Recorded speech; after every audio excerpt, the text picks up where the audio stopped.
Hi guys, welcome back to the channel and welcome back to the Budget Clubman once again. So sort of beginning then, I've started going over it, flattening and polishing the car. I don't think it needs too much. I'm not going mad. I'm not trying to try and clear all the sort of defects out of the car.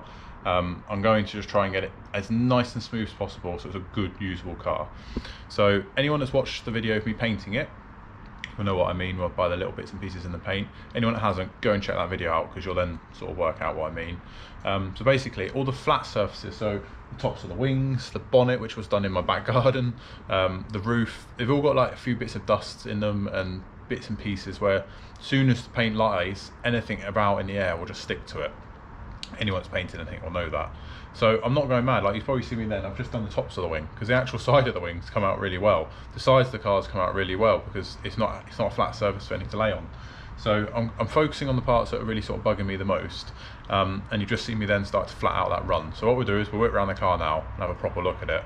Right guys, let's check it out. So you see me then, I started with a 2500 grit just to see what it would get out. So it got out most of it, to be fair. Really, if you want to get out every single imperfection on this, you would probably hit 1500s and then build it back up. I'm starting at sort of 2000s and seeing what I can get out with that, 2500, and working with it. Like I say, I'm pretty happy at that. There is a slight bit of orange peel in it, but really, I mean, if anyone's seen any brand new cars on the roads these days, it's not a patch. So the roof, again, there's a very mild sort of, I don't want to hate the sound of the word orange peel because it's not that bad, but you can quite see it. So where the roof of my carport, you can kind of see it. It's not the best light to show you in this, but the rest, I mean, look at the glossy finish the car does have, and you can sort of work your way around it in that respect and sort of see how it looks. So the scuttle again has been flattened, polished. It could go further, but I'm leaving it at that for now. Focusing on the flat panels, like I mentioned. So walking around to the back of the car, I'm pretty much going to leave the sides. They've come out really well, so I'm quite happy at them, to be honest. Down here, I've just run down here with a polisher just to get a few bits out. There's a few dry spots. It seems to have worked. The boot lid I've actually already done prior to this video, so they now match and they look really good.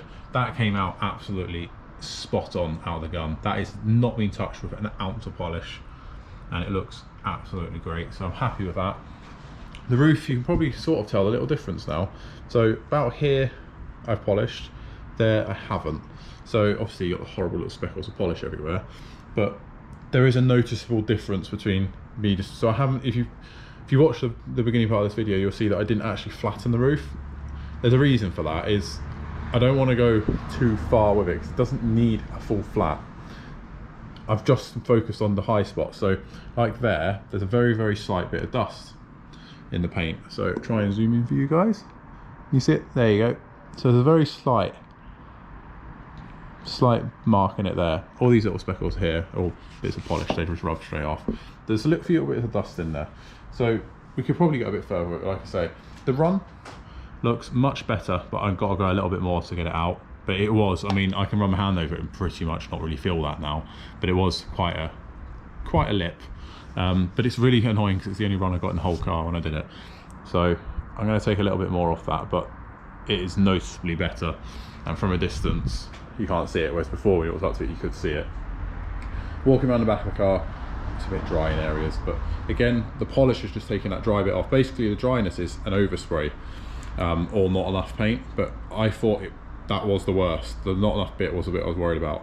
Just running a buffer over it's taking that lip off, that dry bit off, so happy at that. Again, all the cars now covered in speckles because of the polisher, so you need to get that off pretty quick, otherwise it sticks like doo-doo to a blanket, as they call. So yeah, you really don't want to leave it on your car. You need to take it off. Looking down the side of the car again, I'm not going to touch the sides of the car. I'm going to hit the top of the wing again, get that sorted. And you can sort of kind of see the issue we've got at the moment space-wise. So obviously I'm working on the car the best I can. The bonnet's the last bit I'm going to do. The bonnet The bonnet's probably the worst part of the car in my eyes. The bonnet didn't come out the best. it's you know, fine. I'm absolutely happy to use it like that. But that, if I could improve it or repaint the panel again, the bonnet would be the one I would do.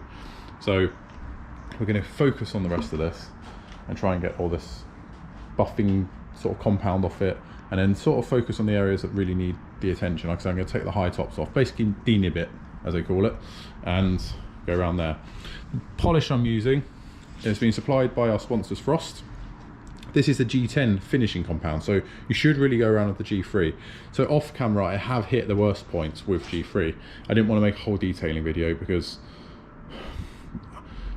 there's loads of ways you can do this at the end of the day, and I'm not going to turn around and say I'm a professional at this or know what I'm doing at all, but this is how I've always done it. I've always got a good finish and paint. So I use G3 first, then a G10. So for the bits that really aren't that bad, and I'm only going over a 2500 grit, which is really not actually scuffing the surface of the paint that much, this is perfect for it. You don't need to go any sort of coarser with the cutting compound. I'm using a soft Maguire's pad as well, courtesy of Sam. So yeah, we use them on the Midas and they're absolutely great. So that's what I'm using to achieve what this is. Like I say, you could go further, you can do everything on the car, but for me, I'm not trying to make it something it's not. It's, you know, it's a home done paint job that looks good enough in my eyes, and something I'll be happy to take to a show and be very proud of. So I'm going like this with it. At a later date, you can probably hit it harder and do it again. It's not a big job to do this, guys. Don't be put off by doing it. Just go as far as you want to go for now.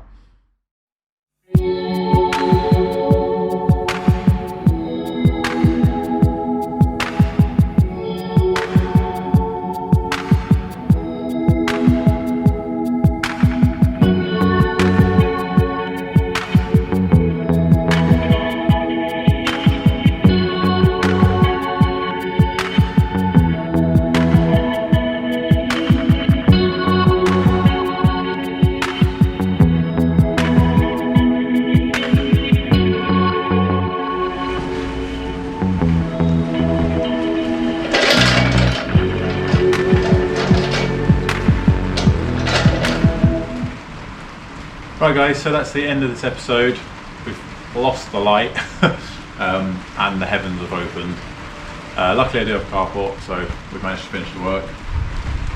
I've not gone into massive detail with sort of filming or my process of this, because there are so many ways you can do this depending on how well or how far you want to go or how good the paint is to start with. So I've basically just taken the top off it in pretty much most of the car, or in the areas that I felt needed the most work. I now see it as a good usable car, good base, and you could flat it further and go even further if you want to. But for me, you know, I'm happy with it. It's a stunning looking car. I'm really happy with how the outcome of the car and how it looks. So, right, so what did I use and how did I do it? I started off, I've got 3000 grip, 2500 grip, 1500 grip. That is the furthest I went at 1500. So I started with I basically went straight into 2500 basically, and I took the top off. Then I flattened, then I polished it once all the nibs were out of it basically. I de-nibbed the whole car. I've used that G10 ultra compound, and yeah, I'm quite happy with it. I didn't go mad with. I've basically gone over most of the car of G4 anyway, off camera. So this is really just to try and get the car to a good state now, where we can start putting the rest of the bits back on, and it's going to get sort of, you know, used, and you know, you get a stone chip again, you're not going to worry about it too much and stuff like that. Like I mentioned, if I was to do this whole car again, I've learned a lot with the paint. I'd probably redo the bonnet really. If I was being picky, I'd probably redo the bonnet, but in my eyes it's still fine how it is. You've seen our estate at the end of the day, and it doesn't look like that. So yeah, I'm quite happy with it. I wanted to just bring you guys in for that. The Clubman's not been on the channel, you know, very much recently at all. I wanted to just bring you guys in and see what's going on with it. The car has its future sort of sealed now, so I'll go more on that one if it's all done. But there are going to be a few changes basically, the direction the car goes and stuff like that. So we'll get into that when it's time to get into that. But for now, I'm happy with that. I'm looking at it now thinking I've done a lot to this, and you know, really time-wise, it owes me so much time.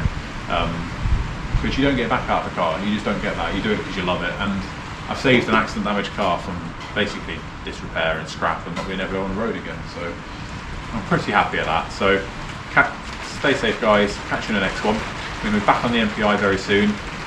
We need some space, as you can see. We're a bit close. back in the MPI soon. Front end to sort of move forward with that. Basically start with a scuttle now, and we'll go forward with that. But if you haven't already, check out our sponsors Frost, who provided the product for today. Big thank you to them. And also sort of check out our shop. We are going to start putting more merchandise now. I know I keep saying this, but life's hectic at the moment. We are really trying to get some merchandise in. So check out our sponsors Frost, and also check out any other videos on our channel. Obviously we're still doing the minis. The Clubman's still here, the MPI is still going to go. The 89, we're actually looking at the next set of panels. The 89, loads of people have been asking for that. Violet is going to go off as well for a bit more work. I make it sound like a palm with my cars and people, but Violet is going to go for a bit of work as well. It's mainly space. I need some space just to really get on with this MPI. And then obviously we're going to get on with the Mazda as well. So there's going to be Minis, Mazdas, and we have some other cars lined up for the channel in hopefully probably next year at this point.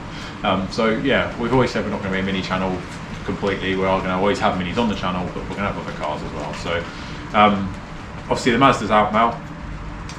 There's another Mazda on its way as well, and there'll be other minis on their way, I'm sure. So the plan is, moving forward, we're going to get on the MPI and see where it takes us. So thank you very much for following this channel. We really do appreciate the support. We have had a quiet moment, but we're back at it.